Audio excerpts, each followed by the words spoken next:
आज की इस क्लास में सबसे पहले हम लोग जीके और करंट अफेयर्स के महत्वपूर्ण क्वेश्चंस का रिवीजन करेंगे और लास्ट में आज के महत्वपूर्ण करंट अफेयर्स को देखेंगे। विश्व का सबसे बड़ा धार्मिक स्थल जिसका नाम क्या है, वैदिक तारामंडल, ये कहाँ पर स्थित है? तो ये आपका स्थापित किया जा रहा है कहाँ पे?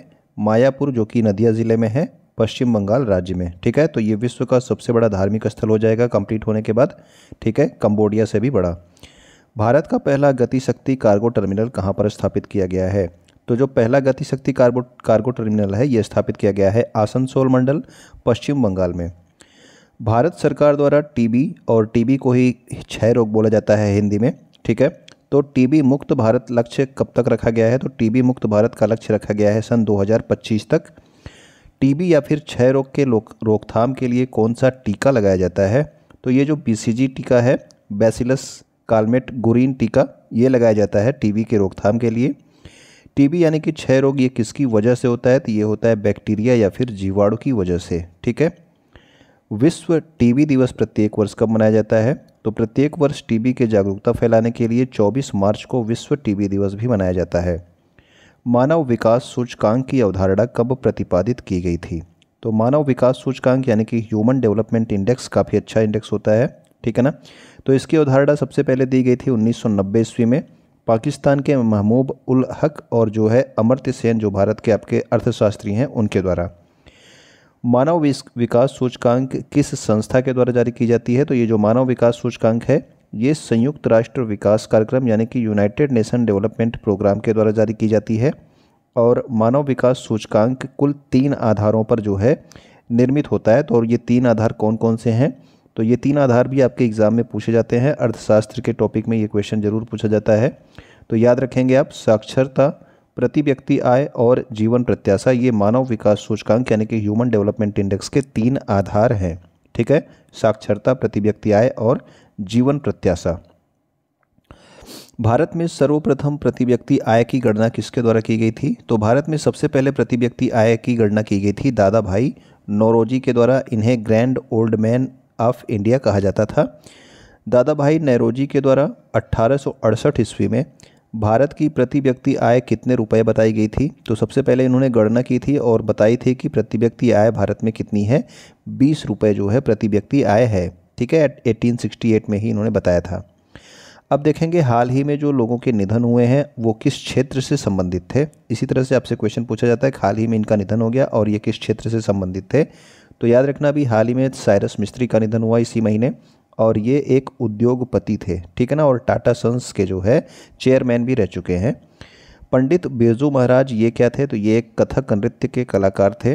ठीक, सापुरजी पालोनजी को सार्वजनिक उपक्रम का जनक कहा जाता है।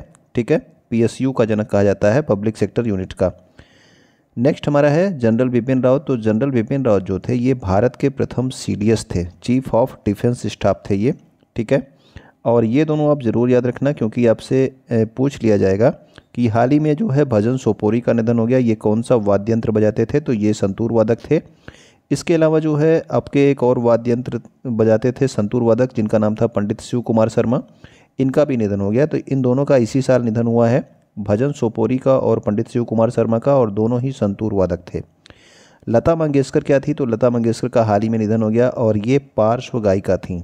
अगर मैं आपसे पूछ लूँ कि लता मंगेशकर को भारत रत्न से कब सम्मानित किया गया था, तो आप लोग कमेंट करके बता सकते हैं। ठीक है, लता मंगेशकर को भारत रत्न कब प्रदान किया गया था। नेक्स्ट हमारा है अगस्त 2022 में किसे वैज्ञानिक एवं औद्योगिक अनुसंधान परिषद, जिस संस्था को CSIR के नाम से आप लोग जानते हैं, तो CSIR की पहली महिला महानिदेशक किसे नियुक्त किया गया है? तो CSIR की जो पहली महिला महानिदेशक हैं वो हैं आपकी नल्ला थम्बी कलाई सेल्वी। और आपको पता होना चाहिए कि CSIR के अध्यक्ष कौन होते हैं? तो वो होते हैं प्रधानमंत्री। ठीक है ना, तो जैसे नीति आयोग के अध्यक्ष प्रधानमंत्री होते हैं उसी तरह से CSIR के भी अध्यक्ष प्रधानमंत्री होते हैं। राष्ट्रीय शिक्षा नीति 2020 किस समिति की सिफारिश पर तैयार की गई? तो राष्ट्रीय शिक्षा नीति जो है NEPI आपकी न्यू एजुकेशन पॉलिसी, और ये तैयार की गई कस्तूरी रंगन समिति के सिफारिश पर। राष्ट्रीय शिक्षा नीति में 10+2 के स्थान पर किस फार्मूले का प्रयोग किया गया?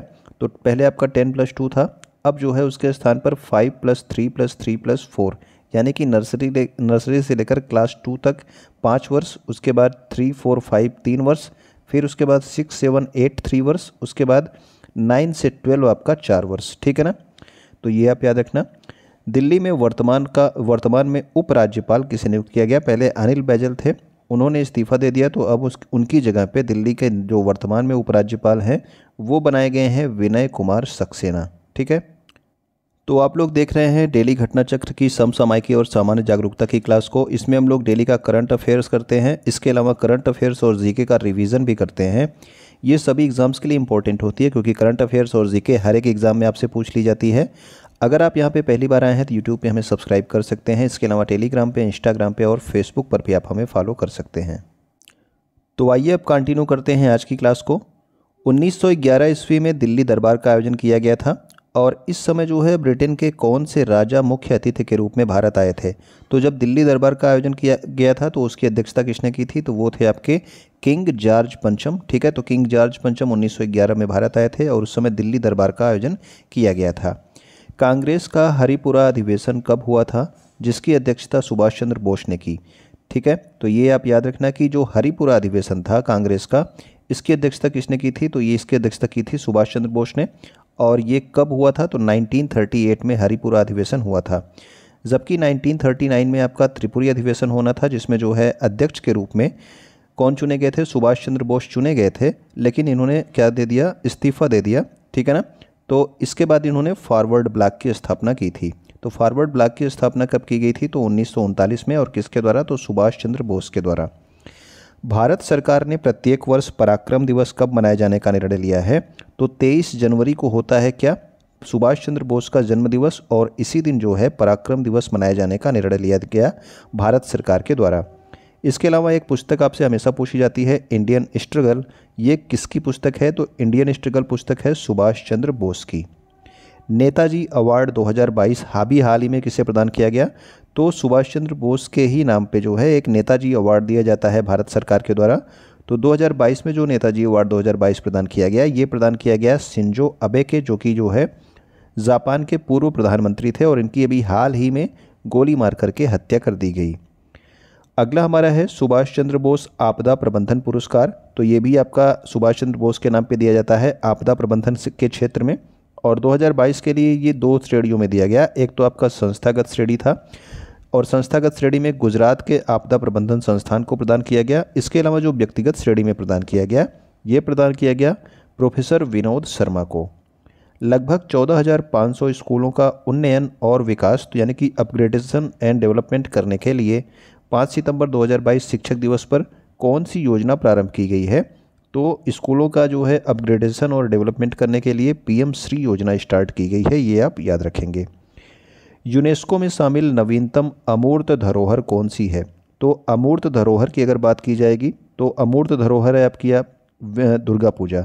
अगर आपसे पूछ लिया जाए कि यूनेस्को में शामिल नवीनतम विश्व विरासत स्थल कौन सा है, तो विश्व विरासत स्थल आपका कौन सा है? तो वो आप लोग कमेंट करके बताना कि नवीनतम विश्व विरासत स्थल कौन सा है, और उसका क्रम है आपका 40वां, ठीक है ना। जबकि जो आपका नवीनतम अमूर्त धरोहर है, ये आपका दुर्गा पूजा है, और दुर्गा पूजा आपका 14वां अमूर्त धरोहर है जो इसमें शामिल किया गया यूनेस्को में। अब देखते हैं हम DRDO के द्वारा कुछ जो है आपकी मिसाइलों के बारे में, ठीक है ना।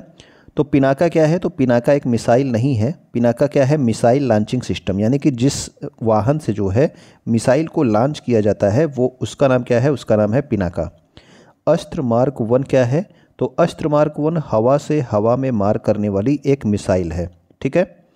इसके अलावा ब्रह्मोस आपको सबसे ज़्यादा पूछा जाता है, तो ये आपकी सुपरसोनिक क्रूज मिसाइल है। आपको याद रखना है कि ये सुपरसोनिक है।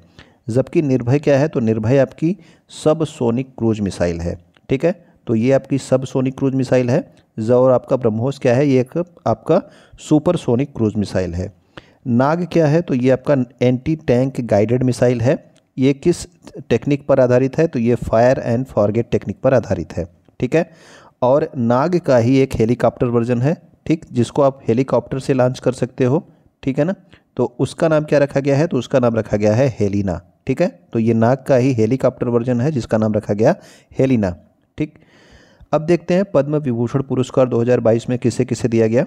तो पद्म विभूषण पुरस्कार 2022 में 4 व्यक्तियों को प्रदान किया गया है। पहली आपकी है प्रभा अत्रे, जो किस क्षेत्र से हैं, तो इनका क्षेत्र भी आपको याद रखना है कि ये कला क्षेत्र से हैं। राधे श्याम खेमका जो है ये साहित्य और शिक्षा के क्षेत्र से थे, ठीक है ना, इन्हें भी जो है प्रदान किया गया और इनका भी हाल ही में निधन भी हो गया। जनरल बिपिन रावत, इनका भी हाल ही में निधन हो गया है और ये जो है सिविल सर्विस, यानी कि आपको बताया गया अभी पहले chief of defence staff CDS कौन थे, तो वो जनरल बिपिन रावत ही थे। कल्याण सिंह, इनका भी हाल ही में निधन हो गया, ये उत्तर प्रदेश के पूर्व मुख्यमंत्री भी रह चुके हैं, ठीक है, और ये लोक कल्याण से संबंधित थे।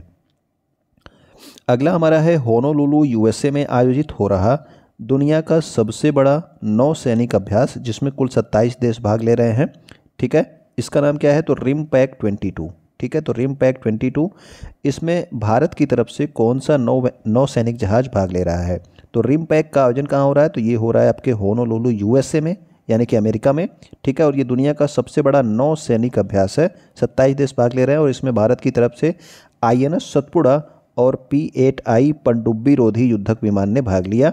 P-8I जो है किसने दिया है भारत को, तो अमेरिका ने दिया है P-8I पनडुब्बी रोधी युद्धक विमान, ठीक है ना। तो ये आपका INS सतपुड़ा और P-8I ये दोनों भाग ले रहे हैं रिमपैक 22 में।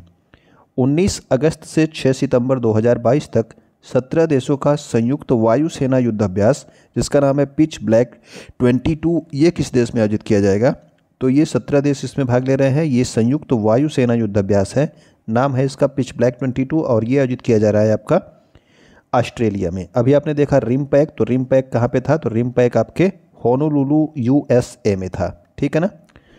अगला हमारा है 1954 ईस्वी में पहली बार भारत रत्न पुरस्कार किसे सम्मानित किया गया, तो भारत रत्न पुरस्कार पहली बार जो है 1954 में दिए गए, पहली बात तो ये याद रखना। और पहली बार जो है 3 लोगों को सम्मानित किया गया था, कौन कौन थे, डॉक्टर CV रमन थे और डॉक्टर सर्वपल्ली राधाकृष्णन थे, इसके अलावा चक्रवर्ती राजगोपालचारी यानी कि C राजगोपालचारी, इन तीनों लोगों को 1954 ईस्वी में पहली बार भारत रत्न पुरस्कार से सम्मानित किया गया।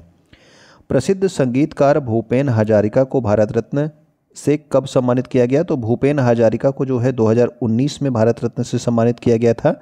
2019 में लास्ट टाइम जो है भारत रत्न दिया गया था, इस समय भी 3 लोगों को दिया गया था।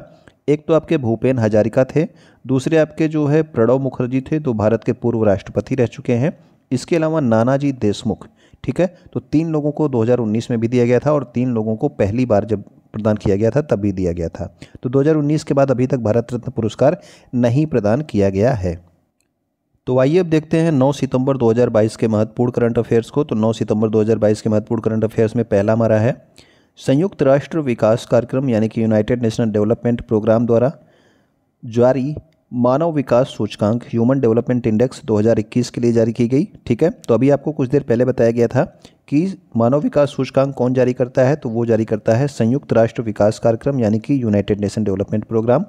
और 2021 के लिए आपका ह्यूमन डेवलपमेंट इंडेक्स जारी किया गया और इसमें भारत कौन से स्थान पे रहा, तो भारत रहा 132वें स्थान पे, जबकि पहले नंबर पे आपका स्विट्जरलैंड रहा और सबसे लास्ट में कौन रहा, तो वो रहा आपका सूडान। तो याद रखेंगे मानव विकास सूचकांक 2021 में भारत की रैंक क्या है, तो वो है आपकी 132। इसके अलावा लैंगिक असमानता सूचकांक भी जो है UNDP के द्वारा जारी किया जाता है। कौन सा सूचकांक, लैंगिक असमानता सूचकांक, और इसमें भारत की रैंक क्या रही, तो इसमें भारत की रैंक रही 122 यानी कि 122। अगला हमारा है प्रधानमंत्री नरेंद्र मोदी ने नेताजी सुभाष चंद्र बोस की ग्रेनाइट से निर्मित 28 फीट ऊंची प्रतिमा का अनावरण कहाँ पे किया गया, तो अभी आपको पता है कि कल जो है सेंट्रल विस्टा प्रोग्राम का जो है उद्घाटन हो रहा था, ठीक है। और उसमें जो है नेताजी सुभाष चंद्र बोस की, आपको याद रखना है कि ये ग्रेनाइट से निर्मित प्रतिमा है, ठीक है। और इसकी ऊंचाई कितनी है, तो 28 फीट ये ऊंची है। और इसका उद्घाटन कहाँ पे किया गया, तो इंडिया गेट नई दिल्ली पे जो है इसका उद्घाटन किया गया है, ठीक है, वहीं पे ये स्थित है। सरकारी स्कूलों में कक्षा 5 से 12वीं तक की छात्राओं को 1000 रुपये तक मासिक सहायता प्रदान करने के लिए किस सरकार ने पुदुमई पेन योजना प्रारंभ की है, तो 5 से 12वीं तक की जो छात्राएं जो सरकारी स्कूलों में पढ़ती हैं उनको 1000 रुपये तक हर महीने दिया जाएगा, ठीक है ना। तो ये स्टार्ट किया गया है तमिलनाडु की सरकार के द्वारा। किस राज्य को संस्कृति के लिए सर्वश्रेष्ठ गंतव्य का अंतर्राष्ट्रीय यात्रा पुरस्कार 2023 प्रदान किया गया, तो संस्कृति के लिए सर्वश्रेष्ठ गंतव्य जो है इसका अंतर्राष्ट्रीय पुरस्कार दिया जाएगा जर्मनी में, ठीक है ना। और ये किसे प्रदान किया जाएगा 2023 में, तो ये प्रदान किया जाएगा पश्चिम बंगाल राज्य को। ठीक है, तो संस्कृति के लिए सर्वश्रेष्ठ गंतव्य का अंतर्राष्ट्रीय यात्रा पुरस्कार जर्मनी के द्वारा प्रदान किया जाएगा। किसे? पश्चिम बंगाल को। 2023 के लिए है ये। ओके। 9 सितंबर 2022 को किसने प्रधानमंत्री टीबी मुक्त भारत अभियान की शुरुआत की है? तो टीबी मुक्त भारत अभियान की शुरुआत अभी की गई है किसके द्वारा? द्रौपदी मुर्मू के द्वारा। ठीक है ना। अभी टीबी मुक्त भारत के लिए लक्ष्य कब तक रखा गया था, ये आपसे पूछा गया था, तो आप लोग कमेंट करके बताना कि टीबी मुक्त भारत के लिए लक्ष्य कब तक रखा गया है भारत सरकार के द्वारा। अभी स्टार्टिंग में आपको बताया गया था।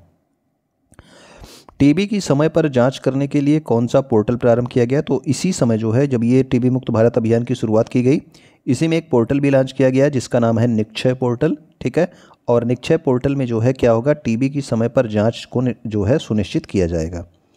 अगला हमारा है, भारत और किस देश ने 26 देशों के लिए काउंटर रैंसमवेयर अभ्यास का आयोजन किया है? तो भारत और ब्रिटेन ने मिलकर 26 देशों के लिए काउंटर रैंसमवेयर अभ्यास का आयोजन किया है। तो कौन कौन देश शामिल हैं? भारत और ब्रिटेन ने इसका आयोजन किया है। कुल 26 देशों के लिए कौन सा अभ्यास? काउंटर रैंसमवेयर अभ्यास। तो रैंसमवेयर अभ्यास जो है किसके द्वारा? भारत और ब्रिटेन के द्वारा। 8 सितंबर 2022 को रामचंद्र मांझी का निधन हो गया। तो रामचंद्र मांझी किस क्षेत्र से संबंधित थे? तो ये थे आपके लोक नृत्य के कलाकार थे। ठीक है ना। और इन्हें जो है अभी हाल ही में पद्मश्री 2022 से भी सम्मानित किया गया है। तो 2022 में पद्मश्री से सम्मानित हैं आपके लोक नृत्य जो है, इससे संबंधित है आपके रामचंद्र मांझी। ठीक है, भोजपुरी में होता है लौंडा नाच, और उसी से ये संबंधित थे रामचंद्र मांझी। शिक्षा मंत्रालय द्वारा शिक्षकों को सम्मानित करने तथा नई शिक्षा नीति के बारे में जागरूकता फैलाने के लिए शिक्षक पर्व का आयोजन कहाँ पर किया गया? तो शिक्षकों को सम्मानित करने के लिए और नई शिक्षा नीति के बारे में जागरूकता फैलाने के लिए शिक्षा मंत्रालय ने ये स्टार्ट किया था। कहाँ पे? शिक्षक पर्व का आयोजन किया था आपके नई दिल्ली में। ठीक है, तो ये हमारे महत्वपूर्ण करंट अफेयर्स और जीके के रिवीजन थे। उम्मीद करता हूँ कि आपको पसंद आए होंगे, तो आप अपने दोस्तों तक इसको जरूर पहुँचा देंगे। ठीक है, वीडियो आप यहाँ तक देख रहे होंगे तो आप लाइक कर चुके होंगे, और वीडियो को देखने के लिए आपका बहुत बहुत धन्यवाद।